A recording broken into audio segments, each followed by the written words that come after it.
On a certain day, 2 cows were grazing on the English meadow, English cows. One cow asked the other, "What is your opinion about the mad cow disease?" The other cow said, "I don't care a hoot, I'm anyway a helicopter." Being a mystic, being a realized being is just like this. A cow realizing that it's a cow and it becomes a celebrated cow. Holy cow, isn't it? Is it that simplistic? So let me tell you my story. So as a child, one thing that I realized was that I was utterly, absolutely ignorant. And everybody around me seemed to know just about everything. I did not know anything at all. So because I did not know anything, I had to pay enormous attention towards everything. My sense of attention became like this. If I see a leaf, I could just sit there looking at this leaf, just staring at it for hours. If I sat up in my bed, just staring at the darkness, I could just do this for the whole night. So this attention brought a completely different level of involvement and interaction with just about anything and everything around me, animate and inanimate. But everybody else seemed to know everything and they were just going about their life busy and happy. But I was just staring at every little thing. Then I realized that even they did not know anything. It is just that they had their assumptions and belief systems that they were happy with, either their own or what was handed down to them by someone else. And they not only knew about what is here, they also knew about other worlds, about gods, about heavens and everything. And here I was struggling to figure out what is what. So this so intrigued me that I started planting myself outside a major temple here in Mysore, because I wanted to really see, after having a meeting with God, after having a conversation with God, how people will be. So I stood there intensely observing every face that's walking out of the temple, and generally I heard local gossip.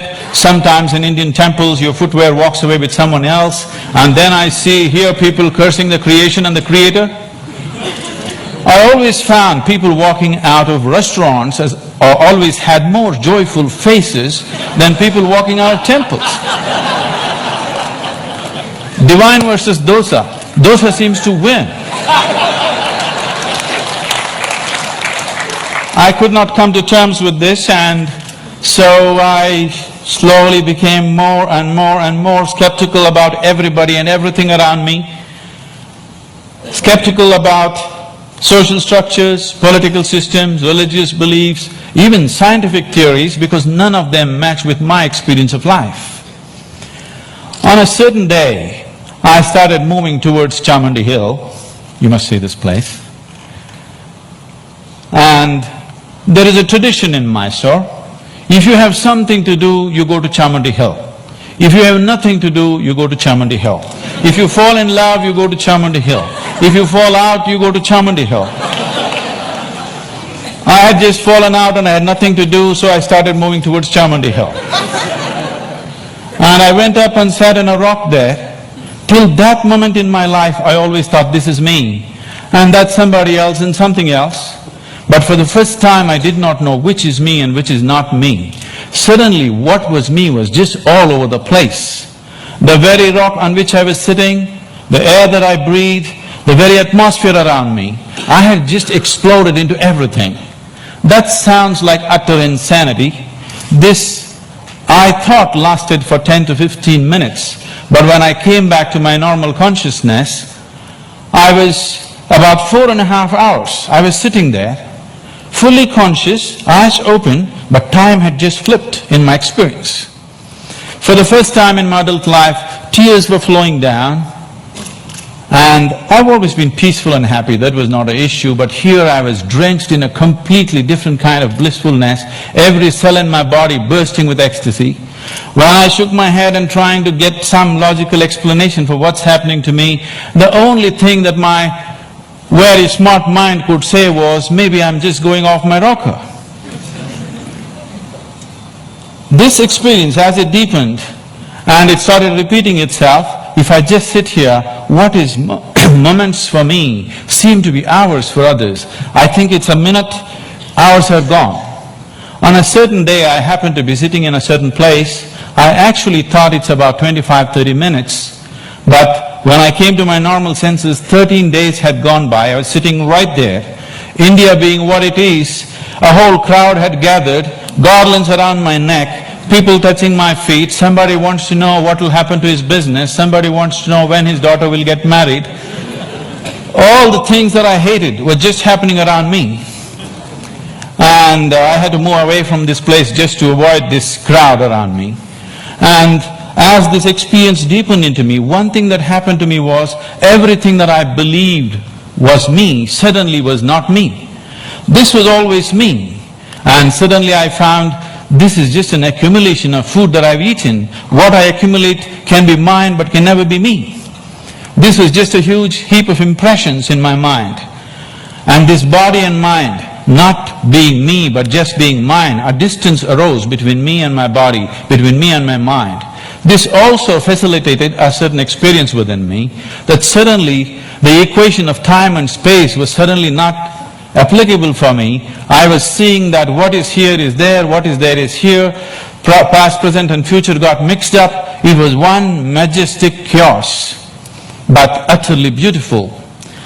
So my skeptical mind, not able to come to terms with it, I started conducting experiments. These experiments are too weird to talk about and the results too fairy tale-ish for anybody to believe. But one thing that I arrived at was that existence is not human-centric, and all human experience is self-made. Most people believe that their experience is molded by what situations in which they exist, but all human experience is 100% self-created from within. I think today a lot of science is beginning to agree with that. And having realized that, if all experience is created from within, if the basis of your experience is within you, the seat of your experience is within you as it is, what kind of experience of life would you want to have? For yourself, I'm sure you want it to be at most pleasantness, whatever you may be doing. What you want for your neighbor may be debatable, but what you want for yourself, definitely you want utmost pleasantness. As I realized the basis of my experience is within me, I shifted from staring at things to sitting with my eyes closed. This was a dimensional shift in my life, from staring to sitting with my eyes closed. I got so fascinated with this human mechanism, I wouldn't want to open my eyes. For days on end, I'm just keeping my eyes closed, wanting to see everything about this one. And what I realized was, if I take a piece of bread and put it into this system, this piece of bread becomes my body in a few hours, and I begin to experience this as myself. This amazing process, as I became more and more aware of it, I saw the very source of creation, the very maker of this body, the manufacturer of this body is within. Once I saw this, and I could see that I could rewire my brains completely in 24 hours, changing myself beyond social upbringing, family situations, even genetic qualities in me. I could see I could just completely change everything about myself. In 24 hours, I'm a different person. Another 24 hours, I'm a different person. I was like a conscious schizophrenic trying out different things. On a certain day, I just, in a field hockey game, I fractured my left ankle, and I went and sat down in a place. I was in excruciating pain, and by then I had also become a chronic asthmatic, and I had a very severe bout of asthma. And this pain and this inability to breathe together, they were quite something. At that moment it occurred to me, if the maker of this body is inside, why is it that I cannot mend this from inside?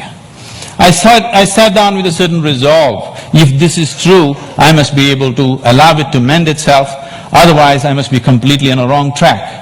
I sat down with my eyes closed for about little more than an hour.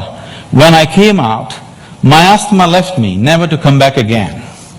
And above all, my fractured leg was perfectly okay in little more than an hour's time. Armed with this experience, I started creating methods and systems through which every human being could access that intelligence and that capability within the system which can make a piece of bread into a human being. This intelligence and this competence within the human system, which is not just about thought process, exists in every human being, but unfortunately remains untapped. And I went about creating systems that people could make use of today, these technologies for inner well-being, these methods to engineer your interiority the way you want it.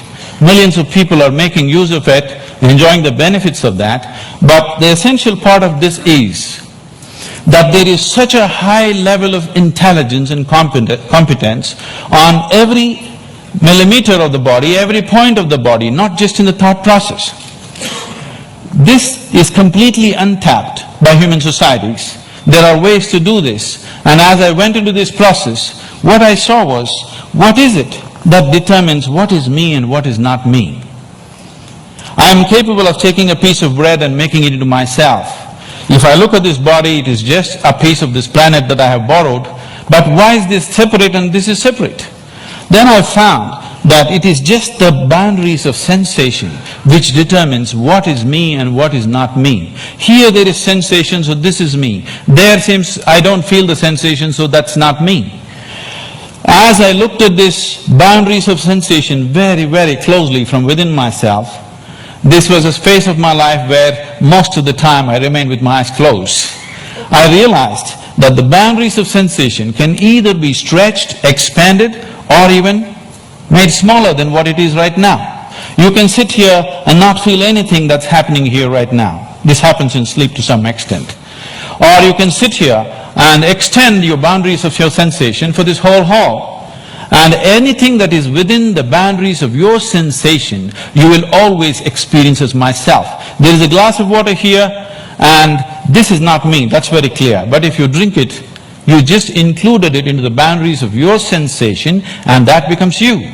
So if you throw the boundary of your sensation out in an expanded form, you can sit here and experience everybody in this hall as yourself. You can stretch it further, experience the very cosmic scape like you experience your own body. This sense of inclusiveness, if it comes into you, when this came into me, I suddenly realized that to be loving is not somebody's teaching. To be compassionate is not an idea. To be in empathy is not some esoteric principle. This is the way a human being is made. If only he does not constipate his consciousness with limited identifications with things that he is not. If you do not identify with anything that you have accumulated over a period of time, including your body and mind, every human being is capable of this. When it comes to external situations, each one of us is differently capable. But when it comes to inner situations, every one of us is equally capable. No human being is better endowed than the other when it comes to the inner realm. It's only in the external situations that we are all differently capable. If this inclusiveness enters human life, if you can sit here and experience people around you as yourself, I don't think I have to teach you to be good. I don't think I have to teach you to love. I don't think I have to teach you to care. Because caring for this one is very, very natural. This is ingrained within the very nature of the existence. This inclusiveness definitely has to touch humanity, so this became my life, my work and my endeavor to develop methods so that people can experience this inclusiveness. If this inclusiveness is experienced by humanity, particularly by the leadership, people who wield power and different aspects of responsibility in the world, definitely we could find solutions for everything, because today, we as a generation of people, this is very significant. For the first time, we are capable of addressing every human problem on this planet of nourishment, health, education, ecology, you name it, we can address it all. We have the necessary resource, capability and technology for the very first time. But are we going to do it simply depends upon how inclusive is our experience of life. If you stand here and you experience this planet as yourself, I don't think I have to tell you, take care of it. Every human being would do his best. When we do not have this inclusiveness, what we could do, we will not do. In our lives, if we do not do what we cannot do, that is not a problem. But if we do not do what we can do, we are a disaster. My hope and my work is just to see that we as a generation of people do not become that kind of a disaster, that what we can do, we will definitely do. And right now what we can do compared to what we could do 100 years ago is so incredibly different, so incredibly different. But what's missing is an all-inclusive consciousness, a all-inclusive experience of life. If only we bring this about in the leadership, in the people, only then we will seek solutions that are relevant for all. Otherwise we'll go about dabbling, creating, in the name of creating solutions, we go about creating more and more problems. If we truly have to create solutions that are relevant for all, an experience of absolute inclusiveness has to happen to humanity, and it's possible. Thank you very much.